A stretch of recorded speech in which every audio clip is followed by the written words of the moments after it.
What's up, people? It's Kyle with Dirt Bike Channel, and see that little clutch lever I'm using right there? It's called a Heimdall one-finger clutch lever. I'm probably going to do a video on this here fairly soon. I've been kind of testing this for a little bit. I'm also testing some Rich Lafferty racing gloves. That's those red things on my hands. They say RLR. That's by a gentleman named Rich Lafferty. He was riding, he's forgotten more about dirt bikes than I've ever known. But I bought some of these gloves from him because I just wanted to try them out. Some of the stuff that he does. I think he lives back east, does a bunch of East Coast riding. I could be totally wrong. I hope I'm not wrong. I didn't pull that up as I researched this. But this is a ride happened a couple weeks ago, and I'm just kind of going real slow down this trail here. I was just kind of warming up on the bike. And then I cut the ride short because it was so freaking windy. The day that I went out, you can't really tell. You can see a little bit of the grass going here, but I'm going down a canyon right here, and so the wind isn't that bad. But once we pop out of the bottom of the canyon and I'm gonna start to kind of climb up out, it was just so windy. Wind is like my least favorite thing to ride in. I can handle a little bit of drizzle, like a little bit of rain, because you can kind of dress for that. And then also the rain sometimes makes the dirt a little bit better. You know, oftentimes it does, unless it's too wet.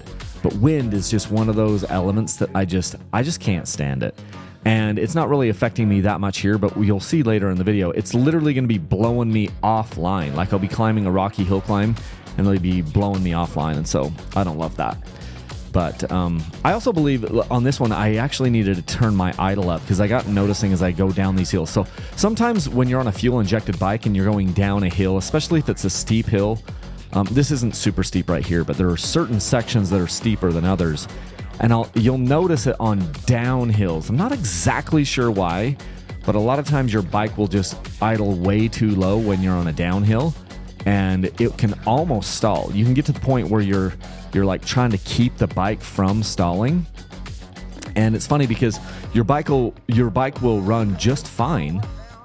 Drop down that little step there. Your bike will run just fine on the level and everything, and then all of a sudden you start going down some steep hills, and next thing you know, your bike is wanting to die, and you're trying to keep it running, you know, using your throttle.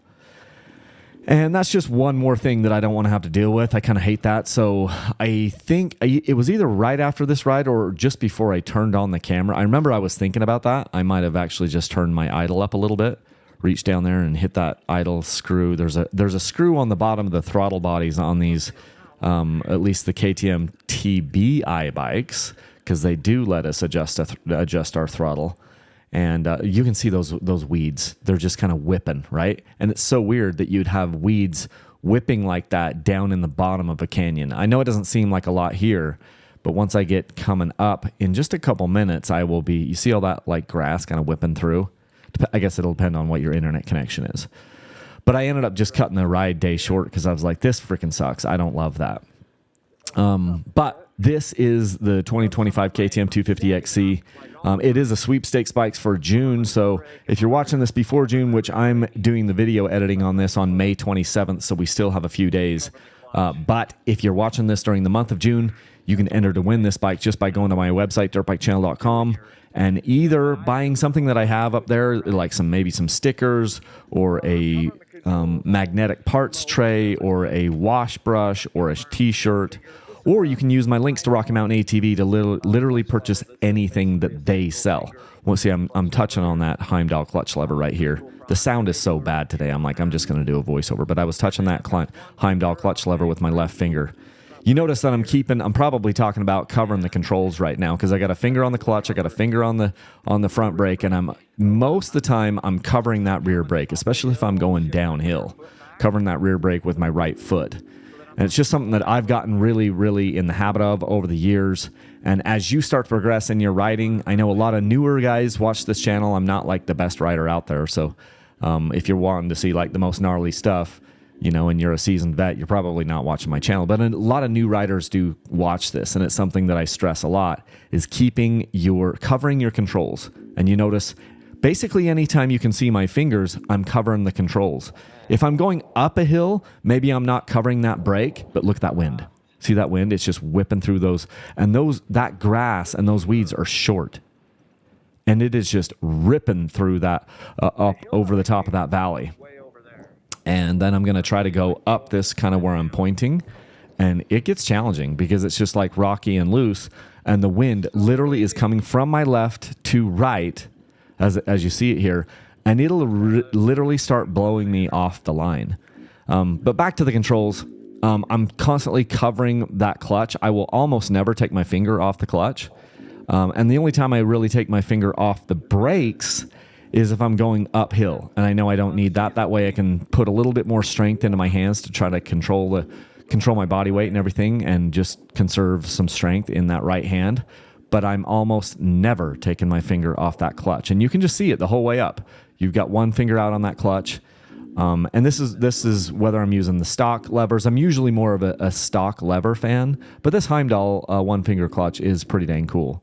I kind of wish they had it for the brake side as well, because it's a pretty good option, and I'll probably do a video on it. I test all sorts of things. See, it pushed me off. Like that wind, literally, because I'm bouncing around anyway on this trail, and I'm talking about it now, but look at that wind. It's just like gale force. It's probably a 40 mile an hour, maybe a 45 mile an hour wind, and it's just making like this not very pleasant, because as soon, and I'm like, I'm just going to try to, I think I start to just cut over and go directly in, because look, it is literally tipping me over.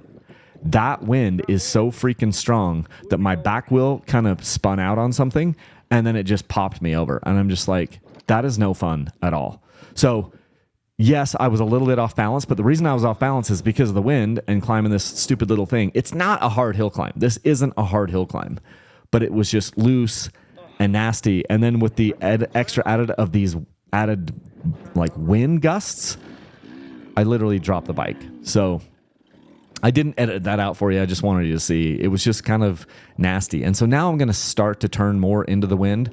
And if I recall, yeah, now it's kind of turning a little bit more, so I'm crabbing more into the wind, so it's not quite as bad.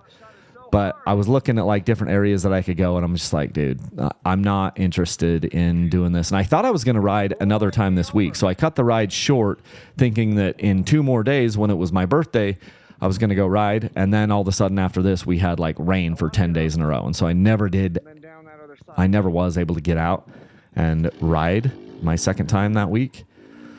Oftentimes, I don't get to ride twice a week. If I get to ride once a week, I'm lucky. And sometimes it's like every other week, the way that my life has gone. But I'll just start to crab into the wind now, and then I'm just going to... And now I think the trail heads downhill, and I pretty much just start to bring it back to the truck. It looks like I shot a little bit of extra footage as I look on the time code that I have from the next clip, but this is pretty much it. But yeah, so if you want to get entered to win this bike, make sure you wait until the month of June, and then any orders on my website will automatically get you entered to win this 2025 KTM 250XC. And any orders that you place from Rocky Mountain ATV after clicking on my affiliate link, boom, those will also get you entries to win this bike, 2025 KTM 250XC. She's sick. Okay, leave a single track, guys.